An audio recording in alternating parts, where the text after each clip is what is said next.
una casa de espantos, fantasmas, aparecidos y cosas semejantes. La gran casona, construida antes de los tiempos de la Revolución Mexicana, se alza sobria, en lo alto de la ladera, allá en Onuaba. Permanece de pie, orgullosa, con su figura de adobe a medio enjarrar, inequívoca prueba de haber sido testigo de épicas vivencias pasadas. En ella vivieron mis abuelos y mis padres y mis hermanos y yo.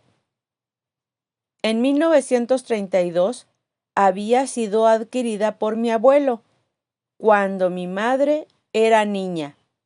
Debido a las precarias condiciones en que la recibió, tuvo que reconstruirla él mismo para evitar que se derrumbara. La destechó y volvió a techar con madera que había cortado y traído de la sierra de Huachochic. Célebre por sus enigmáticas historias de suspenso y miedo, la casa hizo su propia historia en las mentes y en las vidas de todos los que vivíamos en ella.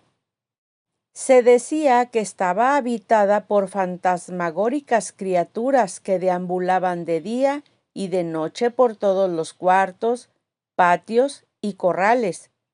Su gran portal de 18 metros de longitud fue siempre el corredor preferido de los fantasmas. Por eso, cuando de noche algún visitante tocaba repetidamente la pesada aldaba de fierro sobre el zaguán de madera que custodiaba la entrada principal de la casa, todos nos mirábamos entre sí, asustados, temerosos de que el infortunio nos atrapara en sus negras alas y resultásemos electos cuando mamá, papá o abuelita señalaran con el dedo índice al pobre condenado que debía abrir el portón. Ser elegido para abrir significaba ser sentenciado al terror de recorrer solo, en la semioscuridad, el enorme corredor y sortear toda clase de suertes con los aparecidos. La tenue luz de un quinqué de petróleo era nuestra única arma de defensa ante tales criaturas. Mis hermanos y yo sabíamos que había que alargar el paso y avanzar apresuradamente si queríamos esquivar del camino las figurillas invisibles que se divertían con nuestro miedo. En ocasiones las tales se hacían más visibles y echaban mano de todas sus estrategias terroríficas para amedrentarnos. Se aparecían como un montón de arañas en alguna parte de la pared encalada del portal, y luego de derribarlas a escobazos una y otra vez, el temido grupo de arácnidos reaparecía cada vez en un lugar diferente del corredor. Muchas y variadas eran las diversiones de aquellos seres de ultratumba. Por las noches les gustaba aventar sartenes y trastos en la cocina y hacer todo tipo de ruidos en los cuartos, con tal de espantarnos el sueño. Largas fueron las noches cuando, apenas recostábamos la cabeza, muchas veces teniendo aún la luz encendida, los tales comenzaban a dar molestos golpecillos en las cabeceras de las camas con el fin de carcajearse a nuestras costillas, después de causarnos insomnio. Lógico es, pues, decir que si una no se acostumbraba a tales fechorías, imposible era conciliar el sueño. Hubo quienes decían que los fantasmas aparecían por las mañanas, a eso de las 6, cuando aún estaba oscuro. Hacían de las suyas en los corrales, asustando a las gallinas y a todo tipo de animales que se dejaban intimidar. Por eso, a esa hora se oía una gran sonajera en las afueras.